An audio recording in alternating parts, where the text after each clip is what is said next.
Vamos con un elemento fundamental que consideramos que, ya que hemos venido a Burgos, es conocer experiencias de Burgos, ¿no? Experiencias además relacionadas con, comunicación e interpretación, además con casos reales, ¿no?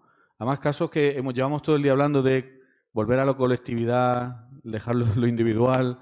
Pues aquí vamos a tener casos precisamente de trabajo colectivo y comunitario, ¿no? En ese aspecto. Os presento un poco la mesa, lo que son quién está aquí a mi lado. Luego les voy a dar la palabra. Os comento, nosotros también, como planteamos con Gema, lo vamos a hacer por bloques. Pero sí es verdad que hay una parte de sus proyectos, de sus experiencias, que se van a apoyar en una pequeña presentación, ¿vale? No va a durar más de 10 minutos. Y a partir de ahí, yo tengo aquí no sé cuántas hojas de preguntas para hacerle a cada uno, pero casi más que eso, más que soy un entrevistador, me gustaría que fuese al revés, que si queréis os paso las hojas y hacéis las preguntas, ¿vale? Porque creo que llegada la hora en la que estamos, que casi nos activa más el que realmente esa cuarta pared desaparezca y hablamos directamente con ellos y con ella, ¿vale? Respecto a sus proyectos. Bueno, lo primero, aquí a mi izquierda, José Ángel Sánchez Fabián. Por aquí tengo, vamos, cantidad de cosas para explicar, pero yo lo conozco personalmente por lo que nos une, que es geólogo y es el director científico del Geoparque Mundial UNESCO de las Loras, ¿vale? O sea, aquí justito, Burgos, Palencia, tenemos un magnífico geoparque que además se lo han currado desde así, nunca mejor dicho, con ese efecto from the bottom to up, o sea, que es como precisamente se le pide a los geoparques que sean, ¿no? Él cree firmemente en el potencial, en el patrimonio natural y cultural como motor de desarrollo rural. Aquí va a haber una cosa fundamental en esta mesa, y a veces me siento espejo de las tres personas que hay aquí. Geoparques, yo trabajo en geoparques, el Grupo de Desarrollo Rural o la Asociación de Desarrollo Rural, yo estoy en una directiva de un Grupo de Desarrollo Rural y una empresa de ecoturismo. O sea, ese señor vive las mismas penurias y las mismas satisfacciones que yo. ¿Vale? Pues en ese aspecto va a haber mucho patrimonio ligado a planificación territorial y gestión de comunidades en territorio, ¿no? Bueno, pues José Ángel, ya lo he dicho, coordinador, ¿vale? Además lo dice él, tengo la fortuna de ser coordinador científico, no el mal rollo, sino la fortuna de ser coordinador científico del Geoparque Mundial UNESCO Las Loras.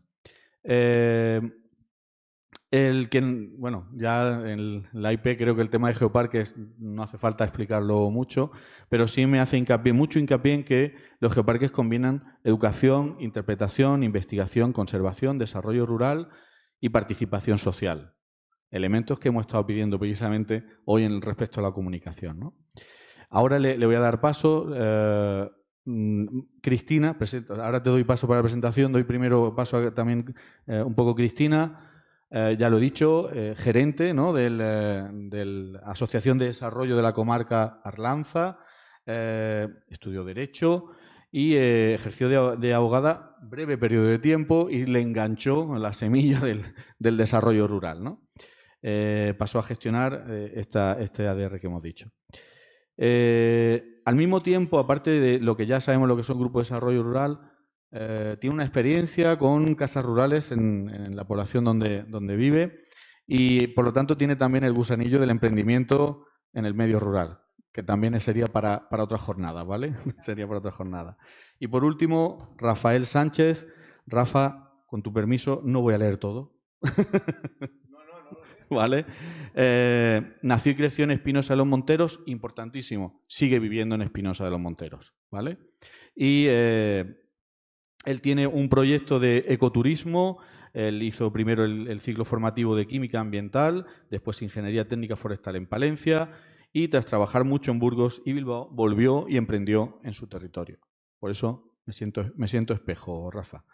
Actualmente desarrolla su trabajo como guía y monitor en la Casa del Parque del Monumento Natural de Ojo Guareña y donde combina divulgación, interpretación del paisaje y contacto directo con miles de visitantes al año. Y aquí esto nos interesa muchísimo.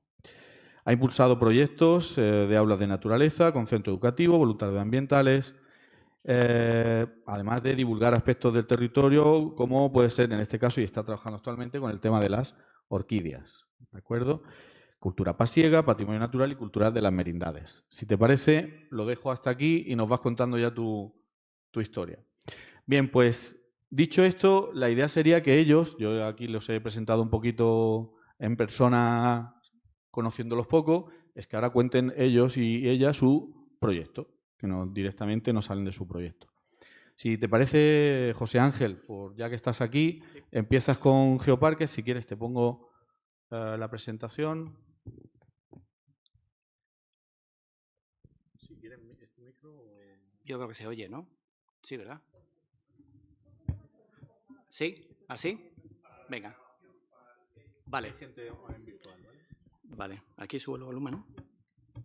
A ver, ¿ahora? Sí, bueno, voy a intentar, normalmente hablo bastante alto, o sea que no creo que haya problema. A lo mejor al principio siempre empieza uno un poco más despacio, pero no os preocupéis que seguro que acabaré hablando alto. Vale, para pasar las flechillas. Vale. ¿Quieres que me ponga yo ahí? No, ¿o de pie? Disculpadme, voy a por las gafas que veo menos que... No.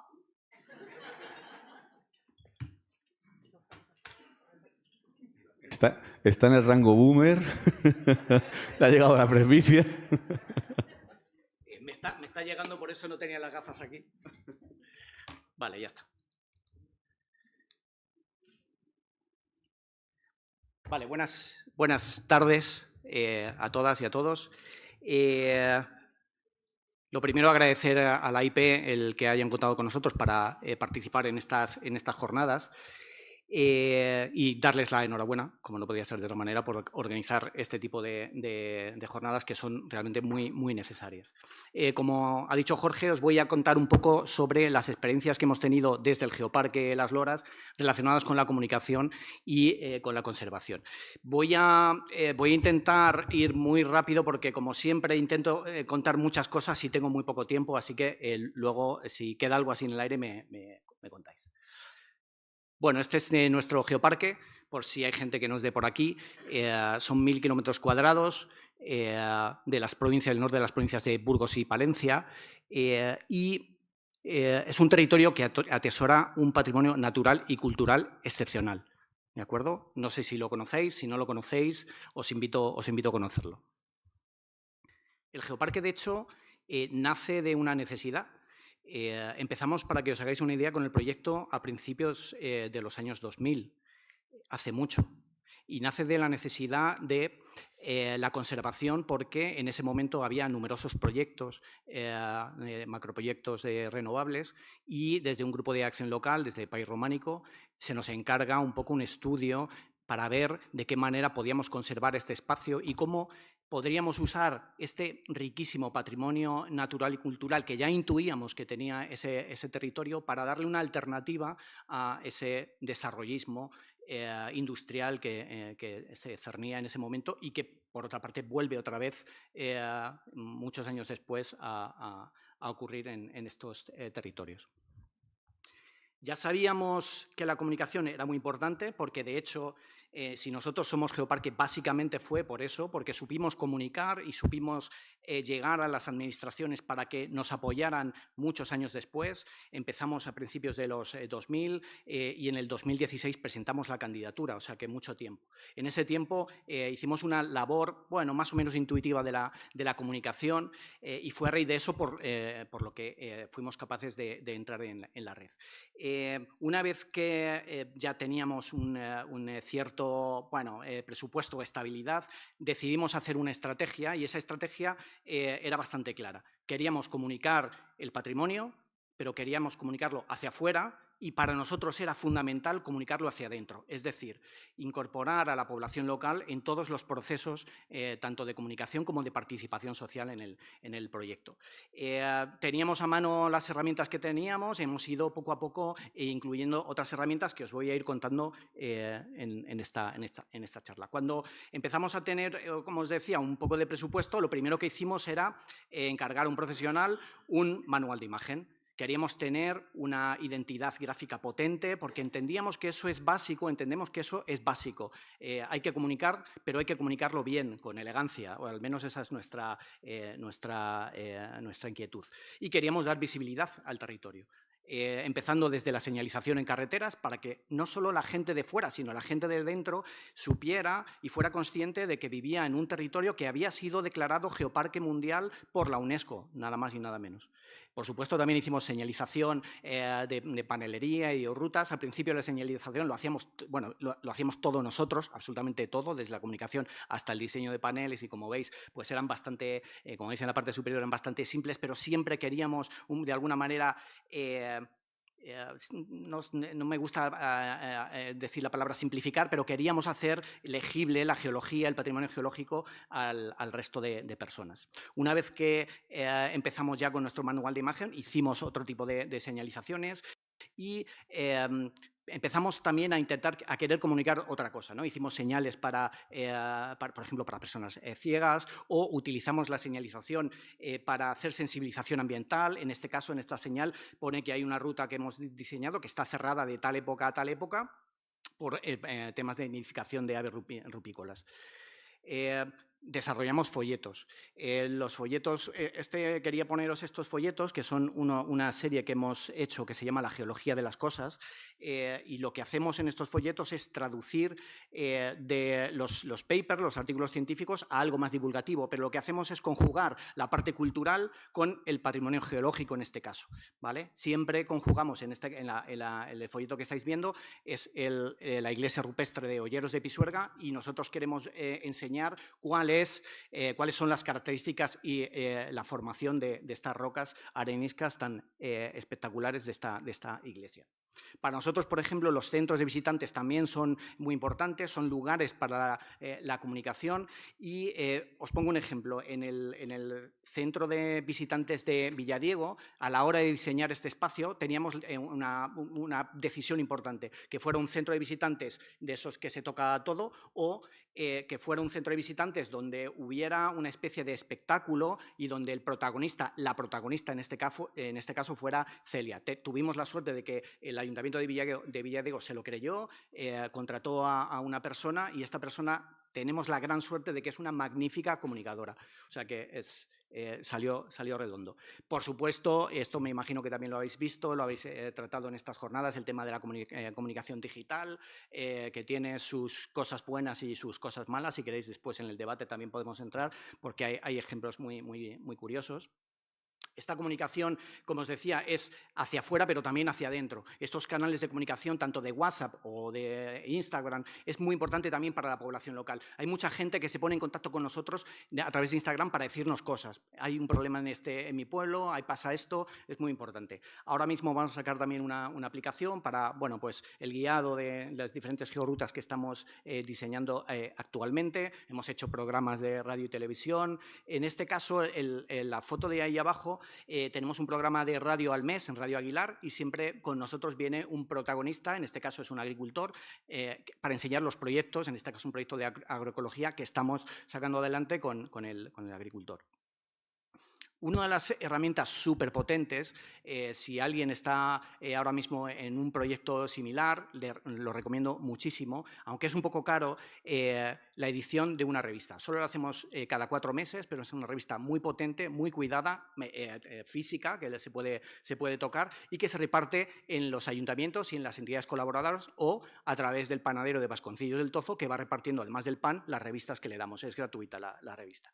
Y es muy interesante porque aquí solamente vemos o intentamos decir cosas que están relacionadas con el territorio para la gente del territorio, pero también metemos la chapa de temas de ciencia e investigación, o sea que solemos colar también alguna cosa de las nuestras, ¿no?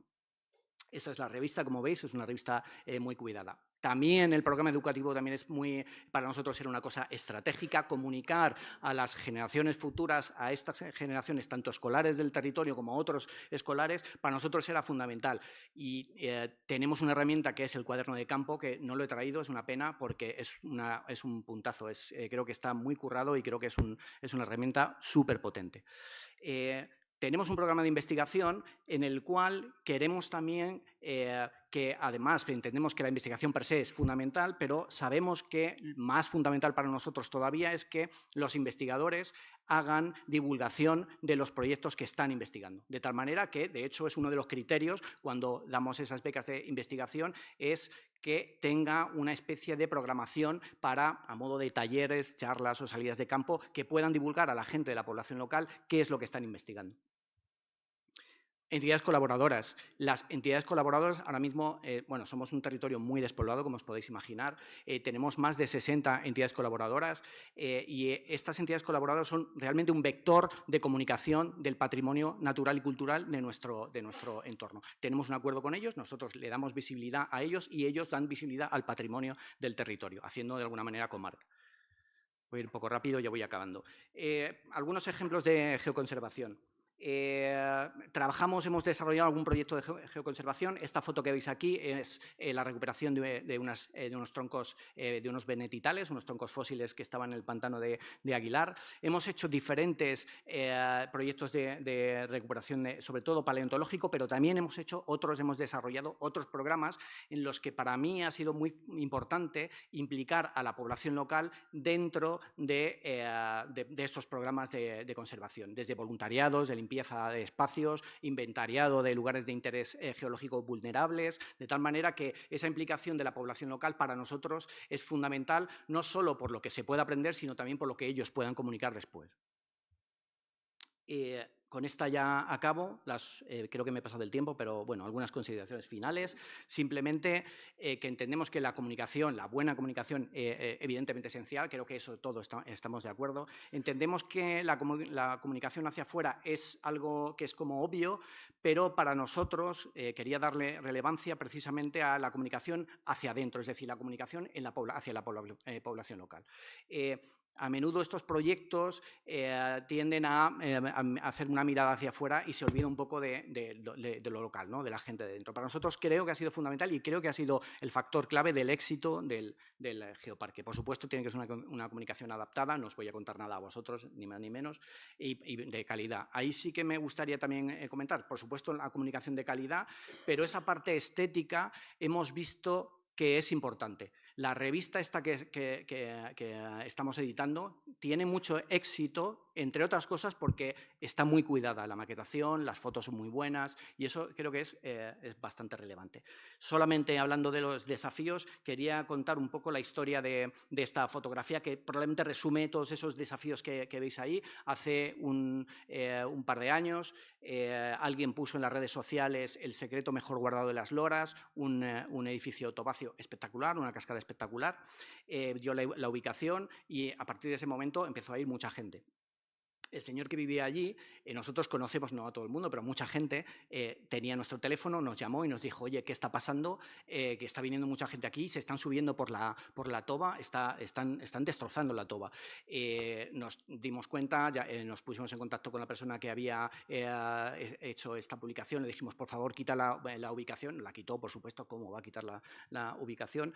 Y nosotros tardamos mucho en reaccionar, no porque no quisimos, sino porque no teníamos presupuesto para atajar este problema. O sea, han pasado 2 años hasta que hemos conseguido el presupuesto para hacer una intervención aquí, que no queremos hacer esa intervención, pero no nos queda otra que hacer una intervención para intentar evitar que la gente se suba a la toba, ¿vale? Pues nada más, muchas gracias, espero no haberos aburrido. Muchas gracias, José Ángel. Si os parece, te doy paso a ti, Cristina, y como creo que van a notar que os hice 3 preguntas, ¿no? Pedí que vuestras intervenciones contestasen a 3 preguntas, creo que están quedando más o menos claras y las veremos. Perdón.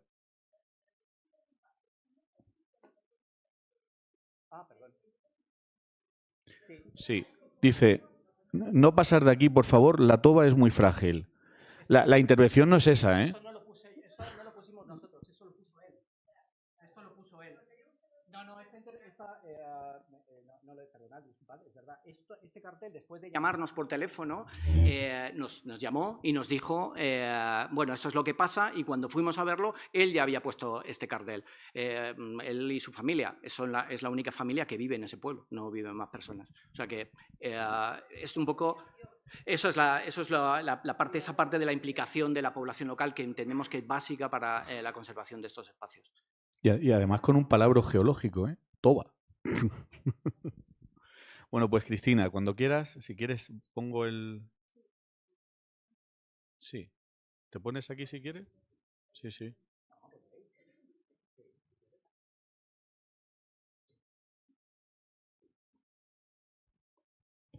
Sí. Yo me las traigo puestas por si acaso. Vale. Está, pues gracias. Para pasar es esta, ¿verdad? ¿Me lo puedo acercar yo un poquito? Sí, claro, para que no se... De acuerdo.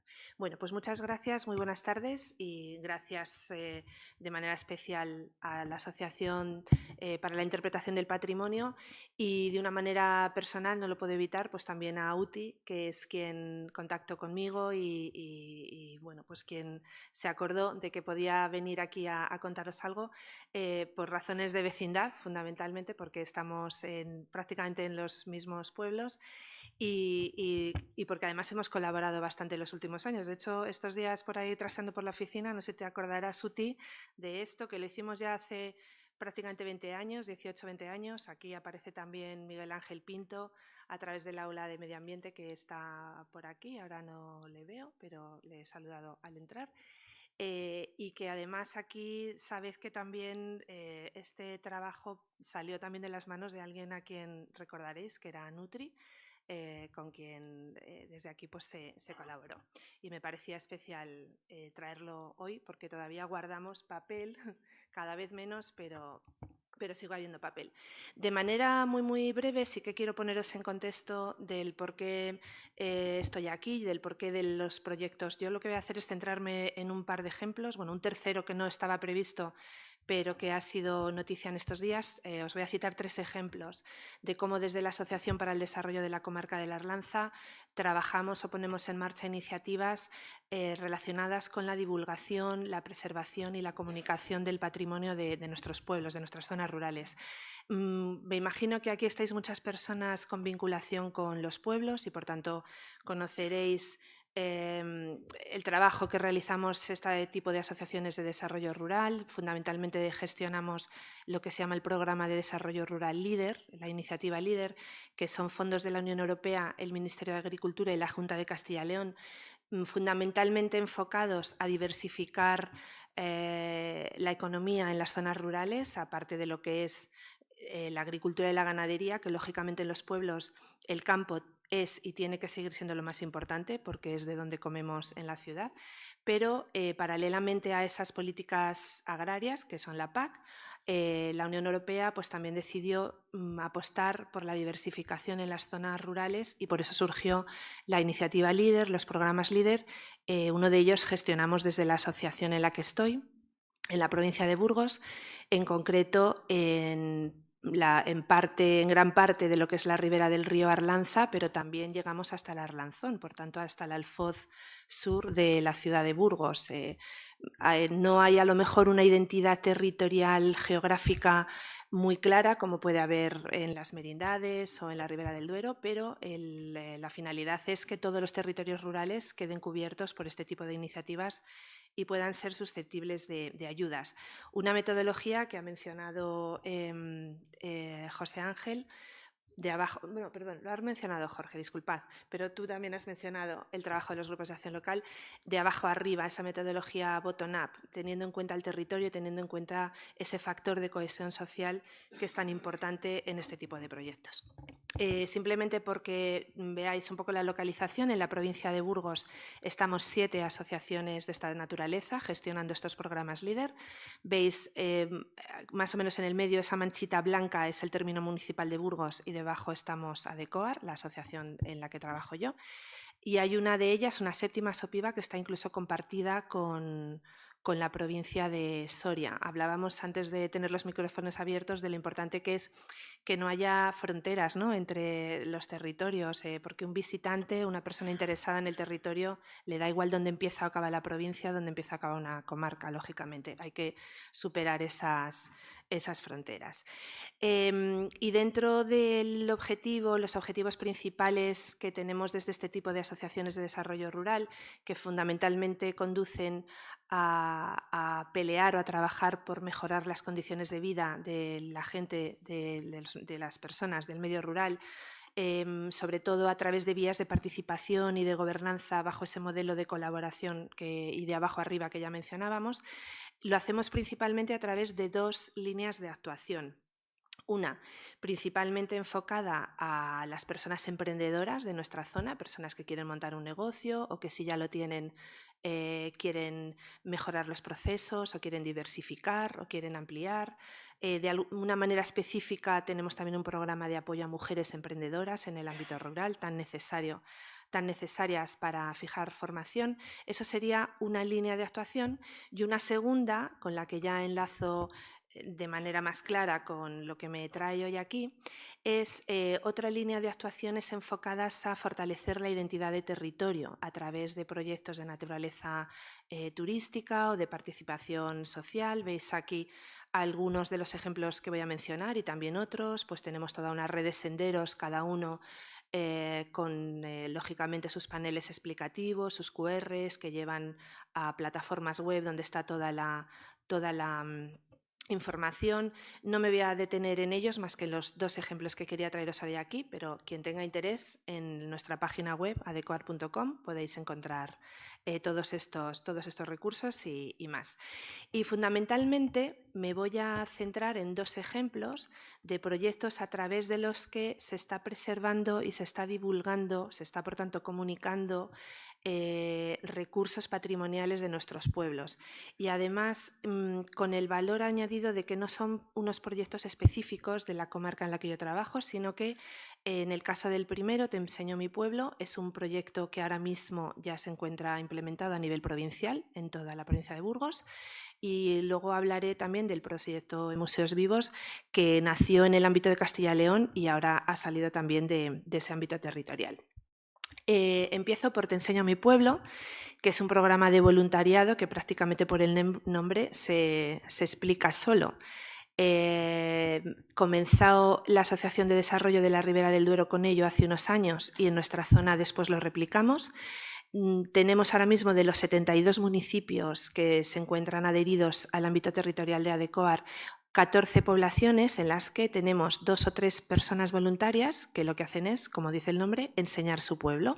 En cada uno de ellos se ha generado un itinerario con una serie de paradas o de hitos y las personas voluntarias del pueblo relatan, cuentan cómo ha sido la historia de ese pueblo, cómo son las tradiciones, los vestigios que quedan, qué significan, por qué están ahí, porque todo tiene un porqué, todo tiene un relato, todo tiene una interpretación. Y como os decía, es un proyecto que comenzó en la Ribera del Duero y que está ahora mismo extendiéndose a toda la provincia de Burgos. Podéis encontrar la información en su propia página web, que es Te enseño mi pueblo. Ahora no estoy segura si es .com o .es, pero bueno, con poner Te enseño mi pueblo se puede encontrar. Con este proyecto lo que se buscó fue dar solución o intentar dar solución pues, a alguna de las particularidades, a veces llamémoslos problemas, que presentan los pueblos. Yo mencionaba ahora que el ámbito territorial en el que trabajamos tiene 72 municipios, pero únicamente hay en ellos 24.200 personas. Quienes vengáis de otras comunidades autónomas, quizá, pues, por ejemplo, Andalucía, la densidad de población es otra, pero la realidad de Castilla y León y otras zonas del interior de la península presentan unos índices de despoblación muy grandes. Eso ha llevado también a una visión negativa de las zonas rurales. Hay una cierta percepción cultural de que si te quedas en el pueblo es como que no has progresado, y este programa de voluntariado ayuda precisamente a fortalecer o a dar esa imagen de lo rural en positivo, ¿no? A manifestar un orgullo de nuestro pueblo y de lo que tenemos en nuestro pueblo y de contar lo que tenemos en nuestro pueblo. Luego, además, muchas veces nos encontramos con elementos patrimoniales que no están visibilizados. Por ejemplo, donde yo trabajo, la localidad principal es Lerma, pero Lerma tiene una riqueza arquitectónica, tiene unos servicios de turismo profesionales, una oficina de turismo que trabaja fenomenal. Vienen muchos visitantes, pero si nos vamos a los pueblitos pequeños, su riqueza, su patrimonio a veces inmaterial, sus tradiciones, sus fiestas, no están visibles, hay que explicarlas, hay que contarlas y para eso están estas personas voluntarias. Luego, además del grupo de voluntariado, hay personas de absolutamente todas las edades.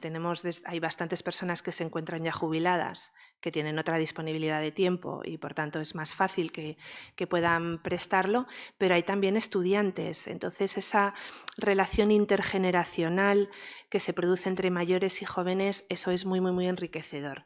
Y luego hay un factor muy importante que quiero resaltar, sobre todo porque aquí estaréis muchas personas profesionales, guías turísticos o guías de naturaleza. En absoluto esto hace ningún tipo de competencia al sector privado, todo lo contrario, es un recurso a sumar a los servicios que desde el sector privado se pueden ofrecer. Un ejemplo que está ocurriendo en nuestro territorio, que nos contactan muchas asociaciones, incluso de la ciudad de Burgos. Mañana, por ejemplo, va a ir allí a la zona, a Santa María del Campo en concreto, un autobús de un centro cívico del Ayuntamiento de Burgos, que ha organizado una excursión.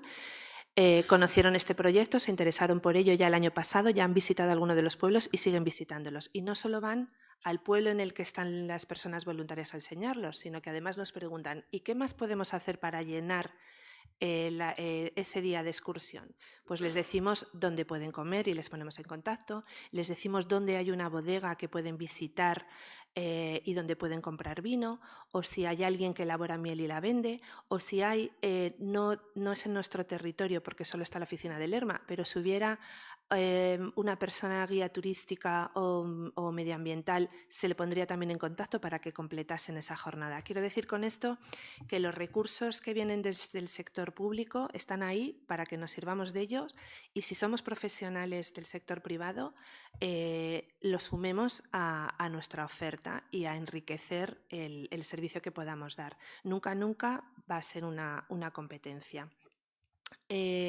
Bueno, voy a pasar un poquillo más rápido. Para las personas visitantes es lógicamente una oportunidad de aprendizaje, de conocer una historia de algo que de otra manera no se encuentra tan visibilizado porque este proyecto de voluntariado no está en los pueblos que son más conocidos, por así decirlo, o que están ya en las rutas turísticas más relevantes. Y hay que dejar clarísimo que es una actividad voluntaria y por tanto es gratuita, no puede mediar pago bajo ningún concepto. Para las personas voluntarias, que son las personas de los pueblos, es sin duda una experiencia muy enriquecedora porque ellos han profundizado en el conocimiento de la historia y de los recursos de sus propios pueblos y, por tanto, han fortalecido esa cohesión social que también comentabas antes, ¿no? El ese construir comunidad y el sentirse más comprometidos con su pueblo.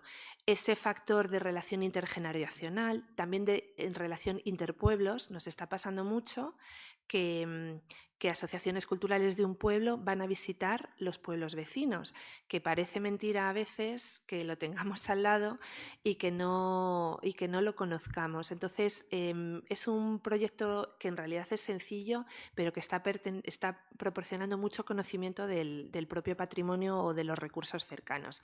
Y luego, lógicamente, para el pueblo que se encuentra adherido al programa, pues es un recurso para la preservación de su memoria, de su historia, porque además esos itinerarios se encuentran plasmados en unas fichas de forma que esa memoria, ese conocimiento no se pierda, porque si no, generación tras generación, hay muchas informaciones que se van perdiendo. Aquí se está preservando esa memoria de los pueblos y esa historia.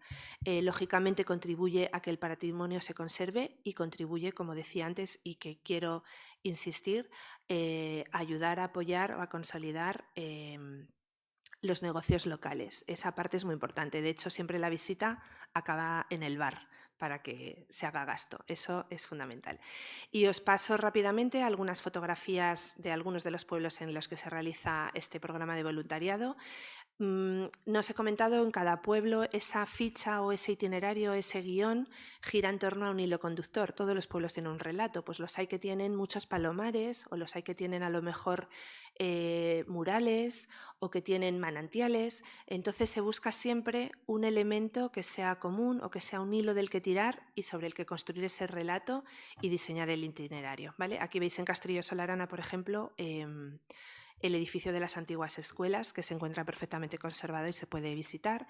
Fontioso, estaba citando el ejemplo de los palomares, Fontioso es uno de ellos y de hecho se explica el porqué de la presencia de tantos palomares, para qué se utilizaban las palomas y se puede entrar en alguno de ellos.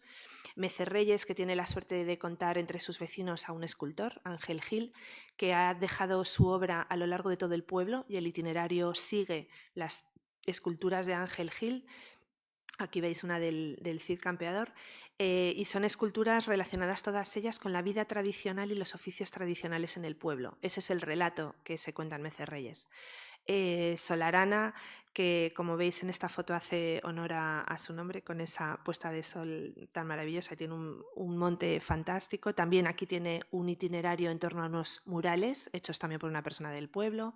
Villangómez, aquí se viene desarrollando durante varios años un festival que se llama Pollo Gómez, y se llama Pollo Gómez porque aquí la actividad avícola ha sido muy importante y cada vez que se celebra el festival va un muralista profesional y hace esos murales tan espectaculares, siempre vinculados de alguna manera a obras de la literatura. Pues aquí el itinerario de las personas voluntarias también va recorriendo alguno de los murales. En Pineda Trasmonte, además de murales también que ahora encontramos en muchos pueblos, veis que aquí se ha recuperado una actividad de apicultura, además con ese formato tan atractivo, antiguo y tradicional que son los dujos, que son esos elementos que ya es muy difícil encontrar. Pues esto también es una interpretación de un patrimonio inmaterial, de un saber hacer, de una manera de trabajar a lo largo del tiempo. Y las últimas fotos, pues aquí Santa María del Campo y Mahmud, que son unos pueblos referentes de la última etapa del gótico, muy vinculados a la historia de la reina Juana de Castilla, que precisamente esa es la figura, que también es el hilo conductor del relato o del itinerario que se recorre en estos pueblos.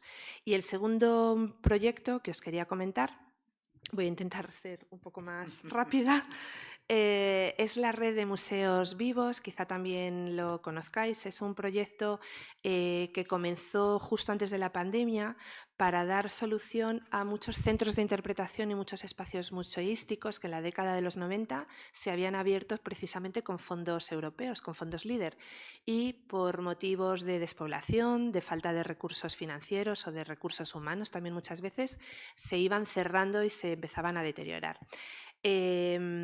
Para ello, varias asociaciones de desarrollo rural de Castilla y León, bueno, inicialmente éramos 6 y ahora somos 16, buscamos una solución que fue implementar un sistema de apertura inteligente en estos pequeños espacios museísticos para que a través de un código electrónico se pudiera entrar, visitar y no se dependiera de esa falta de recurso humano.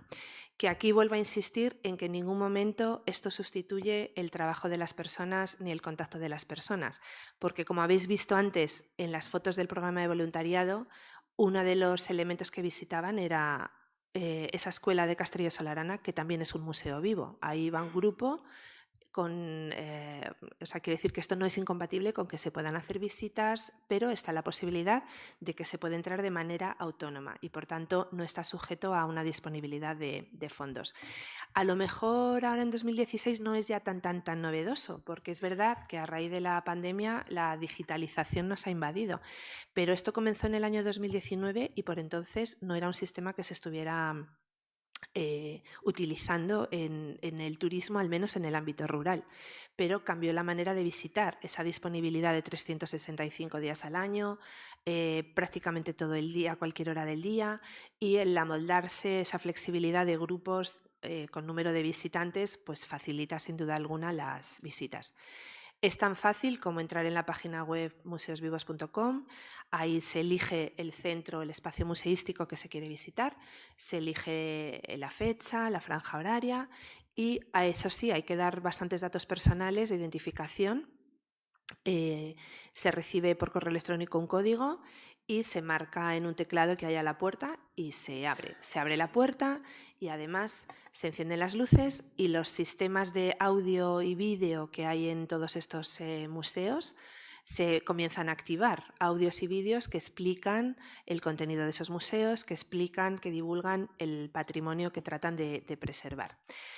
Como decía, comenzamos en Castilla y León 6 territorios, ahora en Castilla somos en total 16, hay alrededor de 90 espacios museísticos incorporados a esta red de museos vivos y además el proyecto ha trascendido, se han unido 2 territorios de Galicia y un territorio incluso de la región de Bohemia Central en Chequia. La tipología o el contenido de estos museos, pues en su gran mayoría, como veis, son museos etnográficos. Los hay también que recuperan o que visibilizan fiestas tradicionales. Los hay también de naturaleza medioambiental, geológicos. Es un proyecto que se encuentra en permanente crecimiento, en permanente expansión y ya muy recientemente se han incorporado incluso castillos y algunas iglesias o ermitas. Ha tenido reconocimiento en premios europeos y del Ministerio de Economía, como podéis ver ahí, siendo finalista. Es importante ver también el dato de visitantes. Desde que se abrieron en el 2019, teniendo en cuenta que han estado cerrados con motivo de la pandemia, más de 300.000 personas los han visitado y estamos hablando de museos muy pequeñitos, espacios muy pequeñitos en pueblos muy pequeñitos. Y lo que voy a hacer es, igual que antes con el programa de voluntariado, pues de manera muy rápida que veáis algún ejemplo. Este está en Lerma. Allí se recrea la fiesta barroca que en su momento el duque de Lerma regalaba al pueblo para que no le protestaran mucho. Y hay una asociación cultural en Lerma que todos los años, el primer fin de semana de agosto, recrea esa fiesta barroca. Todos esos trajes, todas esas indumentarias, los elementos de los juegos, malabares, etcétera, se encuentran expuestos en este museo, que se encuentra en la red de museos vivos y por tanto se puede autovisitar. Y luego además pues va acompañado de toda una serie de panelización, de museización, donde se explica esa fiesta, el porqué, cómo era en un origen, cómo se desarrolla en la actualidad. Esta es la antigua escuela que veíamos antes en esa foto del grupo que visitaba en Castelló la Arana. Una fiesta tradicional también en Mecerreyes, que es el Carnaval del Gallo, y que también en lo que eran las antiguas escuelas han dejado depositados todos los trajes que veis además tan particulares, hechos muchas veces de elementos naturales, y que se ha convertido también en un museo vivo. Y como os decía, toda la información podéis encontrarla en esa página web museosvivos.com. Y termino rapidísimo, de verdad, lo prometo, con un tercer ejemplo que no lo había pensado, pero ha sido noticia en estos días y es que me parece un ejemplo muy chulo. Porque un grupo de estudiantes del Instituto de Lerma, del Instituto Valle de la Arlanza, ha realizado un juego de geocaching en torno a la figura del cura Merino. El cura Merino, que fue un guerrillero que luchó contra las tropas de Napoleón a principios del siglo XIX y que todo el escenario de su guerra de guerrillas fue precisamente a lo largo de unos pueblos de la comarca en las que estamos, de la comarca de la Arlanza, en Lerma y alrededores. En el instituto, durante el curso pasado, como proyecto tractor, estuvieron trabajando la figura del cura Merino, nos lo contaron, nos enseñaron todo lo que habían investigado los estudiantes, toda la información que habían recopilado, todos los trabajos que habían hecho. Y desde ADECOAR les hemos ayudado con financiación y con otro tipo de apoyo para transformar eso en un juego de geocaching, que el geocaching es otra manera de divulgación y de conocimiento del patrimonio, en este caso inmaterial, en este caso la historia. Y además, no sé si esto tiene conexión a internet. Sí. Pues voy a enseñaros solamente la página, que de verdad que acabo. Es que esto es muy chulo. Y además, esto lo que tiene de interesante es que muchas veces nos creemos que los aficionados al patrimonio, a estas cosas, pues somos ya gente de cierta edad, ¿no? Y con esta vía del juego del geocaching, esto es un ejemplo de cómo también el patrimonio y la divulgación del patrimonio puede ser muy atractiva para las personas jóvenes, porque esto lo han hecho un grupo de chicas y de chicos del Instituto de Lerma, como os decía, y que además después les convencimos para que se presentaran a un concurso de las Jornadas Europeas del Patrimonio, un concurso que se llama algo así como Young European Heritage Makers, algo así, que consiste en que los propios estudiantes que han hecho este trabajo se han grabado un vídeo explicando cómo lo han hecho y explicando la experiencia, y han ganado el premio europeo, que eso ha sido la noticia que se ha producido esta semana. Y me parece muy importante también que la divulgación del patrimonio la acerquemos a las generaciones jóvenes, porque son las que van a estar después cuando estemos nosotros. Y ya, de verdad que sí, he acabado. Gracias. Muchas gracias, Cristina.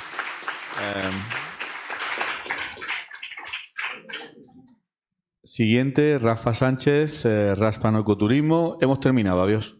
Pues mira, no he traído ni presentación. Esta gente se lo merece. Muy bien. Bueno, yo voy a ser breve también.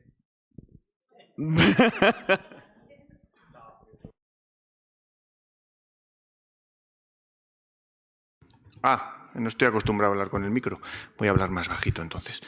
Yo voy a hablar de las merindades, de la comarca de las merindades y concretamente del Monumento Natural de Ojo Guareña. Las merindades es la parte más norteña de la provincia de Burgos. Algunos la conoceréis, ahora está bastante en auge desde el punto de vista turístico, pero siempre ha sido una zona eminentemente ganadera y agrícola, una población no muy abundante.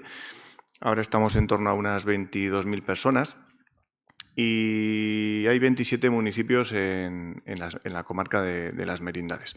Más concretamente, si hacemos un zoom, lo que es la zona de Ojo Guareña correspondería con lo que es la merindad de Sotoscueva. Que esa merindad es un conjunto de pueblos, de 18 pueblos, y en total son 400 habitantes. La población está muy envejecida también.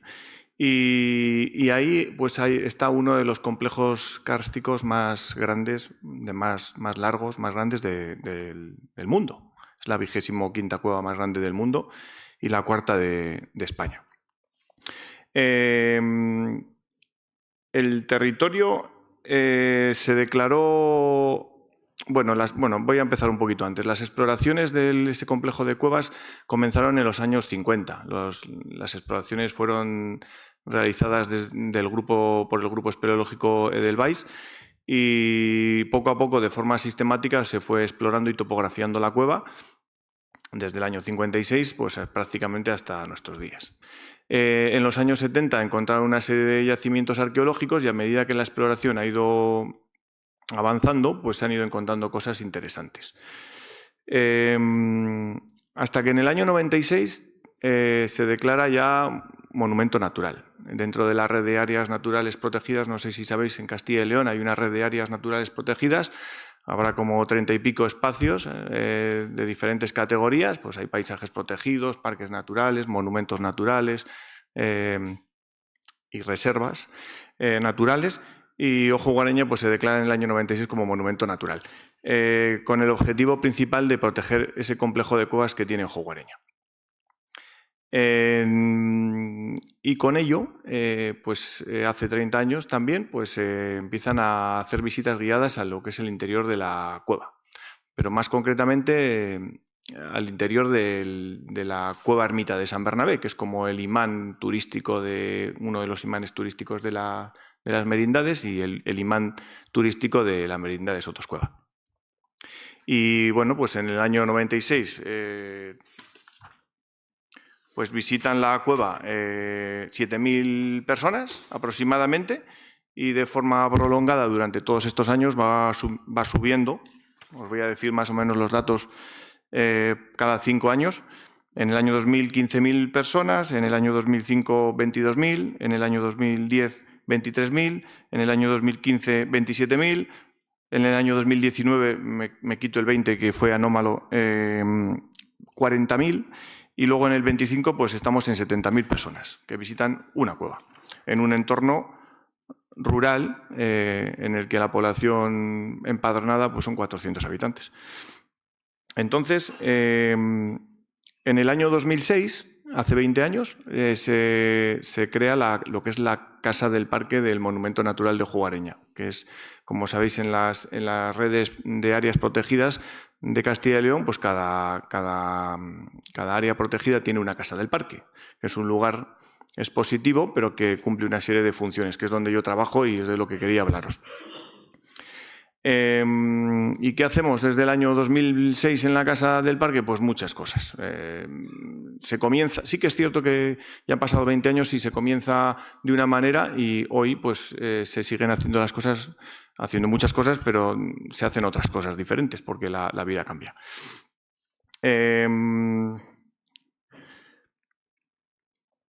Entre las 3 cosas más importantes que desarrollamos en la Casa del Parque están, bueno, 3, 4, voy a contar 4. Una es la interpretación de nuestro patrimonio. Jugareña, lo bueno que tiene, no, lo malo no, lo bueno que tiene es que es un patrimonio súper diverso. Es decir, cuando me viene un visitante a ver, por ejemplo, pues te puede preguntar pues, sobre aves, sobre geomorfología, sobre geología general, sobre arqueología, sobre yo qué sé, las ocupaciones de los neandertales, sobre mesomamíferos. O sea, hay como muchas cosas súper interesantes que contar, ¿no? Entonces, una de las labores que nosotros hacemos es eso. Tenemos un programa de educación ambiental y más o menos siguiendo el protocolo de los elementos más interesantes o que por fragilidad o importancia tiene Jugareña, pues intentamos enfocar un poco las actividades a eso, pero también un poco a la demanda de la gente que viene al territorio y tenemos muy en cuenta la población local. Entonces, en esa interpretación pues hacemos muchísimas visitas guiadas al centro porque es una zona expositiva. Como decía José Ángel antes, nuestro centro es todo de tocar, de tocar, ¿vale? Es como muy experiencial. No, intentamos que no sea una interpretación direccional, sino que sea una interacción mutua, ¿no? De ida y vuelta.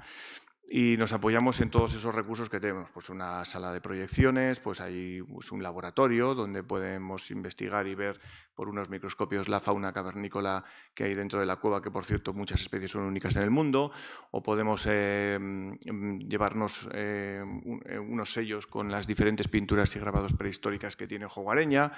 O podemos ver un poco el crecimiento de las formaciones también, o ver los estudios que se han hecho de paleoclima. Yo qué sé, hay muchísimas cosas y que están plasmadas ahí que nosotros intentamos contar. Sí que es cierto que no lo contamos todo y que depende del perfil lo adaptamos más a un sitio o hacia otro, ¿no?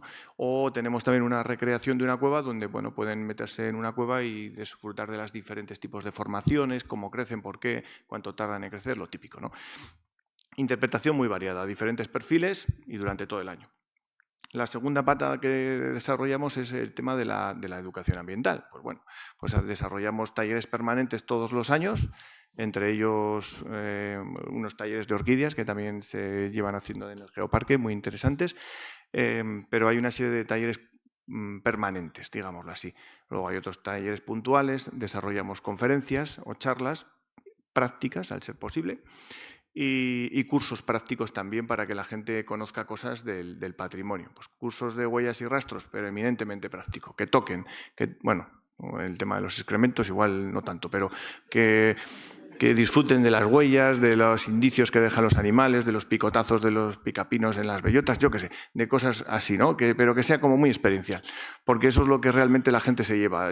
Estamos cansados de dar la tabarra a la gente. ¿Qué más? Bueno, tenemos una sala de exposiciones temporales también. Y bueno, un poquito, pues si hay gente que le interesa más o menos desarrollar alguna actividad, pues la intentamos desarrollar, ¿vale? Pero que siempre que esté ligada al territorio, claro. La tercera pata es la información. Al final somos como un punto de información. La gente, los visitantes, vienen ahora, de esas 70.000 personas que vienen a la cueva, pues a la Casa del Parque vienen unas 10.000. Nosotros tenemos 10.000 personas al año que pasan por nuestras manos, digámoslo así. Entonces hay muchísima gente que no conoce la zona, el territorio, que te viene de todas partes de España, incluso de Europa o del mundo. Entonces, pues hay que darles información. Y luego, pues también hay mucha gente muy variada que viene a una cosa específica, como os decía antes. Es que vengo a ver a ver rupícolas, o es que quiero ver este sinclinal colgado que es súper interesante y es que yo no sé cómo accedo a él o desde dónde lo veo, no sé. Sí viene gente a ver sinclinales colgados. Sí. No, perdona, vienen colgados a ver sinclinales. No os engañéis. Bueno, yo me engaño un poco, pero sí que viene gente, viene muy variada. Entonces ahí tienes que aprender de todo.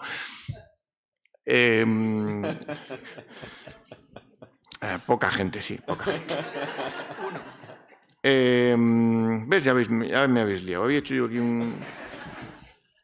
Vale, entonces, bueno, ¿qué más? Viene Ojo Guareña, el monumento natural tiene una red de senderos de pequeño recorrido. Entonces también hay una red de senderos que son PRs que están bien balizados y que la gente viene a verlos. Entonces pide información. Oye, quiero ver una ruta para ver Lirón Careto. O también de esos hay pocos. Quiero ver bosque porque hace mucho calor en verano. O ver una cascada y meter los pies. Pues bueno, pues no metas los pies, que está muy fría el agua. Pero puedes ir a ver Cascada Salceda. O quiero ver, pues no sé, bosque mediterráneo. Pues vete a ver la ruta entre desfiladeros. No sé. O románico. Entonces, bueno, les asesoras en ese sentido. Por ejemplo, con la red de senderos o gente que viene a hacer bicicleta de montaña. Y por supuesto, pues, el 90% de las personas, efectivamente, vienen a ver las cuevas de Ojo Guareña. Que ahora mismo hay 2 cuevas visitables. Está la cueva Ermita de San Bernabé, que es esta que os decía que vienen 70.000 personas al año, y luego está Palomera, que es una visita de espeleo-paseo, donde la cueva está sin acondicionar y es una interpretación pues diferente a lo que es una cueva turística al uso, de lo que nosotros acostumbramos, con iluminación, No, es una cueva sin acondicionar, donde entras con un casco y un frontal y un guía, un geólogo o una geóloga te explica cómo es la cueva y por qué es así, ¿no? O qué puedes encontrar, o por qué es así de frágil, etcétera. Entonces, es como un complemento muy interesante que comienza Palomera en el año 2013 y que complementa muy bien a la cueva Ermita de San Bernabé. Y luego, por supuesto, la Casa del Parque complementa estas 2 cuevas porque hay muchísimos kilómetros de cuevas que no se pueden ver. Hay 3 kilómetros visitables de 111. Entonces el resto no se puede ver. De alguna manera tiene el visitante que entender las cosas como, pues, qué es lo que hay ahí, por qué es importante, por qué es frágil, por qué lo queremos conservar, etc. Y luego la última pata. ¿Voy bien de tiempo? Sí. El tiempo yo ya... Es relativo, el tiempo es relativo. ¿Estáis a gusto? Vale. Y la última pata, y no por eso menos importante, es el tema del voluntariado, que ya se ha tocado por aquí, pero nos gusta ligarlo a la investigación. O sea, que sea un voluntariado ligado a la investigación. Os pongo algún ejemplo. Por ejemplo, estamos haciendo un estudio de toponimia, ¿no? De los vocablos, de los nombres, de los lugares, bueno, microtoponimia, más pequeñito. Nos estamos liando mucho con la toponimia, pero estamos implicando a la población local, sobre todo, y visitante, a que participen en este estudio de investigación, para que sean ellos partícipes del proyecto. O estamos estudiando, haciendo análisis de gagrópilas, de estas regurgitaciones de las aves rapaces nocturnas, y estamos estudiando a través de voluntariados con gente local para que se aficionen al mundo de las segagrópilas y de esa manera identificar los mamíferos, micromamíferos que encontramos en esas segagrópilas y ver distinciones entre diferentes espacios, porque aquí hay más rata topera, porque hay menos rata topera, porque aquí hay más topillo, porque no, intentar sacar conclusiones y válidas, ¿no? O estudios de orquídeas. Estamos implicando a la gente en un inventario de orquídeas en el monumento natural y en las merindades para que ellos sean partícipes y puedan formar parte de ese equipo de investigación bueno, llámale así, vamos a llamarlo así porque gusta, ¿no? Pero que formen parte de ese equipo de investigación y que ellos sean partícipes de un proyecto súper importante como es las orquídeas y su conservación. O el proyecto arqueológico de Prado Vargas, que es un proyecto arqueológico que lleva 10 años en Ojo Guareña, donde se han encontrado ocupaciones de neandertales, y ligado a ese proyecto arqueológico, que lo trabajan los arqueólogos, por supuesto, entre ellos Rodrigo Alcalde, de aquí del museo, Marta Navazo y Alfonso Benito, pues bueno, hacemos un voluntariado arqueológico con los restos que sacamos de la cueva para que los visitantes y población local se encarguen de lavar y cribar sedimentos, y ellos mismos, en sus manos, están lavando y cribando sedimentos de hace 40.000 años. A ver, les hacemos un curso de formación, hay una persona allí que estamos pendientes de que hagan las cosas bien y demás, pero son verdaderos partícipes del proyecto. Y creo que eso es importante.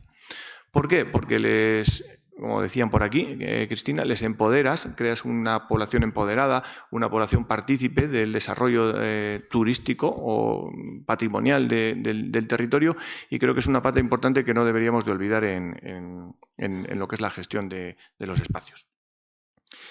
¿Y qué más? Bueno, nada más, que es que si no vamos a empezar a... ¿no? Si os parece, yo no hago ninguna pregunta. Os paso directamente, ¿vale? Yo tengo aquí unas cuantas. Hay algunas que sí me gustaría, y por lo de los colgados que vienen a verse inclinales, ¿vale? Y teniendo aquí a director científico de Geoparque, dificultad de hecho ha salido también en las ponencias, en las mesas de antes, la dificultad de mostrar la geología, ¿no? En la mesa de antes se nos comentaba, por ejemplo, un museo geominero.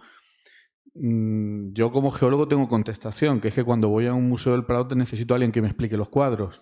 Pues cuando voy a un museo de geominero necesito a alguien que me explique también Pero ¿cómo trabajáis la dificultad de explicar geología? O el déficit educativo que hay geológico para poder entender la geología. Nosotros tenemos suerte. Tenemos suerte porque hay una parte de nuestra geología que es muy visible, es un territorio muy descarnado, se huele la geología casi en cualquier rincón, y realmente es fácil. Es fácil que la gente entienda 4 conceptos. Es verdad que además de nuestro territorio tiene una parte picantona, de la geología, que es un poco más compleja, pero yo creo que lo interesante es saber qué es lo que quieres contar, contarlo bien y que la gente lo vea. Y nosotros tenemos suerte, nosotros no tenemos granitos, tenemos una deformación en orógeno externo, es una cosa que se ve muy bien, no hay apenas vegetación, o sea, en nuestro caso es muy sencillo. Simplemente cuando hacemos, sí que nos parece importante, por eso decía antes con el Museo de Villadiego, para mí la geología, casi cualquier disciplina, pero más aún en la geología, para mí es fundamental una persona, la persona física que te esté mirando a los ojos, que te esté explicando, que notes que hay pasión, y eso para mí es clave en la geología, y nosotros intentamos fomentar ese tipo de cosas. Es verdad que bueno, pues hemos hecho paneles y hemos hecho muchas cosas, pero yo creo que lo que mejor funciona, no hace falta es una obviedad lo que estoy diciendo, claro, pero en geología, desde luego, es así, funciona. El material humano. Sí, sin duda. Y una cuestión también, porque has comentado, Rafa, has dicho tocar. Boli esta mañana nos planteaba que preguntas, contacto, generan preguntas. ¿Cómo notas tú, es decir, qué emociones son las que tú has notado en tu empresa cuando vienen los visitantes? ¿Cómo notas que has hecho realmente un trabajo interpretativo y dices tú, aquí he dado con la clave, he conectado, enganchado, he dado con el anzuelo en el pez, ¿no? Cuando hacen preguntas, claro. Tú empiezas, cuando empiezas a interpretar algo y la gente no se duerme, pero sobre todo cuando empiezan a hacer preguntas, más preguntas sobre algo que has iniciado, creo que eso es una buena... Bueno, aparte de una buena valoración que puedes llevarte tú mismo, ¿no? Porque al final es lo que dice José, están muy bien los paneles interpretativos cuando no hay nadie, pero si tú tienes una persona que está ahí desarrollando un contenido o intentando llegar a unos objetivos con un grupo, creo que si el guía o la guía son buenos, pues creo que ahí has ganado mucho. Y el problema de eso es que el porcentaje de todos los visitantes que vienen a un área que tú atiendes de forma personalizada es muy pequeño. Quiero decir que nosotros, por ejemplo, lo que decíamos, a Ojo Guareña llegan 70.000 personas a visitar la cueva. Si fuera a verla por fuera, no lo sabemos, pero igual son el doble. A la Casa del Parque, que es gente cautiva, que ya viene a investigar, que le gusta el tema, que quiere saber más, son 10.000. Pero de esos 10.000, pues igual a desarrollar una actividad, pues son 1.000, ¿no? Yo, por ejemplo... Este año hemos tenido 1.278 personas que han pasado por nuestras manos a través de actividades de educación ambiental y de actividades. Entonces, claro, son 1.000 personas de 70.000. Entonces, el porcentaje es pequeño. Sí que es cierto que no hay tanta gente que esté interesado en un turismo de conocimiento. Es lo que yo creo. Rafa, engancho por ahí un poquito también. El hecho de vivir en medios rurales, trabajar en medios rurales, geoparques, comarca, Arlanza, ¿cómo primamos el que nos venga turismo, la famosa palabra que siempre se utiliza, turismo, con conservación o incluso abandono del patrimonio? Lo digo porque vuestros 3 proyectos están en realidades precisamente de medios rurales con problemas de despoblación. ¿Cómo prima eso? A ver, nosotros en Ojo Guareña llevamos desde el año 96 con visitas y no hemos tenido problemas hasta que ha empezado a aumentar el número de visitantes, sobre todo en lugares tan frágiles como puede ser una cueva, ¿no? Nunca hemos tenido problemas en que haya algún sendero que esté trituradísimo, porque ha pasado mucha gente y demás, por ejemplo, porque no son elementos como el que decía José de la cascada esta de la Toba, ¿no? Es un sitio concreto que tú vas y al tanto pisotear, pues al final lo vas a destrozar. Pero, por ejemplo, en la cueva sí que puede pasar, ¿no? Hay una capacidad de acogida. Entonces, pues hay que llegar a un equilibrio, y para eso está el uso público. El uso público en el que tú sacrificas una parte de la cueva o una parte de tu patrimonio natural, de tus hayedos, de tu bosque mediterráneo o de tus desfiladeros para que la gente camine por ahí y no vaya por cualquier lado. Tendría muchísimas preguntas, ¿vale? Voy a lanzar 2. Una que no puedo obviarla, que es comunidad local. ¿Cómo contáis? En este caso, más que con Rafa, hablo con Cristina y con José Ángel. ¿La comunidad local forma parte de vuestros elementos de interpretación cuando diseñáis los proyectos? No es que forme parte, es que en nuestro caso es el elemento clave, es el elemento fundamental, porque son quienes tienen el conocimiento del territorio, quienes tienen el conocimiento de lo que ha pasado en ese pueblo, de lo que hay. Es distinto, lógicamente, los ejemplos que yo he puesto a lo que es patrimonio natural o patrimonio geológico, como han comentado ellos, pero en nuestro caso es que son quienes nos reportan la información y en el caso del programa de voluntariado, quienes luego realizan la actividad. Entonces, es quizá el recurso más difícil de conseguir, pero también diría que una vez logrado, la fidelización es enorme y la implicación es enorme. Y muchas veces coincide, y es verdad, todo lo que están comentando, que es necesario el contacto personal. Está muy bien las nuevas tecnologías como complemento. Creo que mañana, de hecho, vais a trabajar de manera un poco específica esto, ¿no? Esas herramientas, lógicamente, están a nuestro servicio, pero yo creo que nunca van a sustituir la presencia y la calidez humana. En nuestro caso, además, casi siempre coincide con que esas personas que se han involucrado en el programa de voluntariado coincide que es pues la persona que tiene la llave de la iglesia o la persona que tal, o sea, es gente que al final ya por naturaleza es comprometida y se siente vinculada y comprometida con su pueblo. Es que es el elemento clave. Y son elementos además que se repiten en varias partes de España, ¿eh? Sí, son elementos muy parecidos. José Ángel. En nuestro caso, como no sé quién lo dijo una vez, pero me gusta eso de me alegro que me haga esa pregunta. Nosotros no es que en los proyectos que desarrollamos participe la población local, sino que es al revés. O sea, nosotros diseñamos los proyectos en mesas de trabajo, en mesas de participación, donde los proyectos parten de la población local. Ahora mismo estamos, por ejemplo, desarrollando un proyecto de ganadería extensiva que parte de los grupos de desarrollo local, que parte con el apoyo de los grupos de desarrollo local, de diferentes entidades, pero que fue trabajado en las mesas de participación. Cada una de las acciones que están relacionadas con ese proyecto de ganadería extensiva y biodiversidad están diseñadas por personas en esa mesa de participación. Las acciones relacionadas con el plan de sostenibilidad turística que ahora mismo está llevando a cabo en el territorio se ha diseñado también en las mesas de participación, en la mesa de participación de asociaciones y fundaciones, en la mesa de participación de entidades colaboradoras y productores del territorio, en la mesa de participación de ayuntamientos.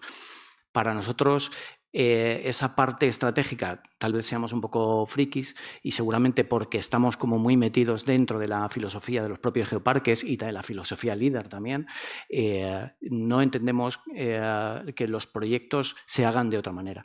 Entonces, forman parte, sí, desde el principio. No llegarían a buen puerto el proyecto si no fuese así, ¿no? Claro. Pregunta final. ¿Vuestros proyectos, si no estuviesen con lo que lleváis trabajado, qué se habría perdido este territorio?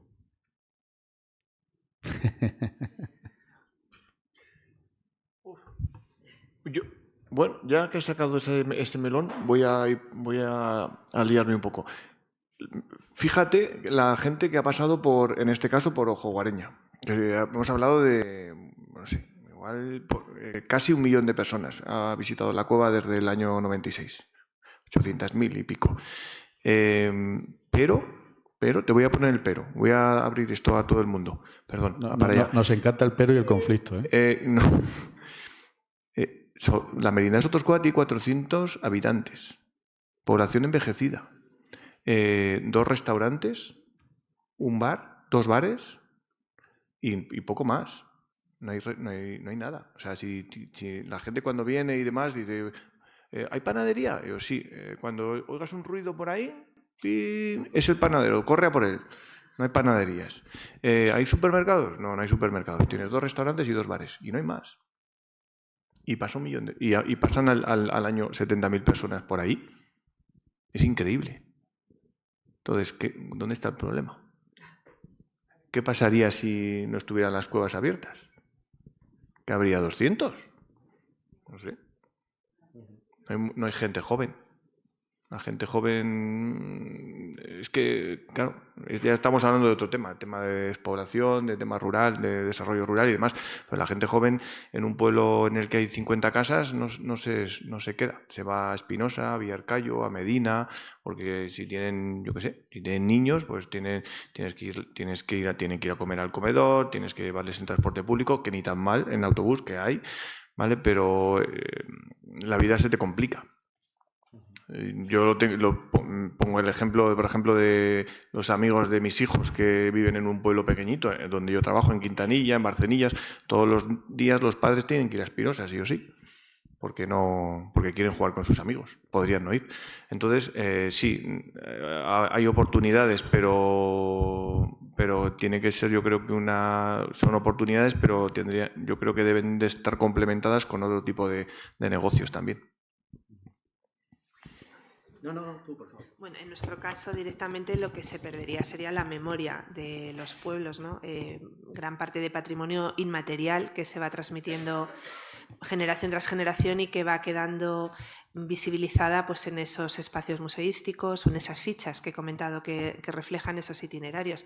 Y luego ese factor también de despoblación que llegaría a ser más sangrante, porque precisamente en la medida que se va fortaleciendo el vínculo de la gente de pueblo con su propio pueblo, ese fortalecimiento de la cohesión social, van a seguir queriendo ir al pueblo, cuidándolo, manteniéndolo y habitándolo. Es que es clave. Es evidente que ningún proyecto de estas características va a cambiar la dinámica de despoblación. Si es a eso a lo que te refieres, es evidente que no. El problema es mucho más complejo, es mucho más difícil, tiene muchas aristas. Me refería a pérdida en general del territorio, comunidad, patrimonio. Sí, yo creo que hay en nuestro caso seguramente voy un poco más también por lo emocional. Es posible que la propia dinámica del geoparque haya generado contactos un poco intangibles.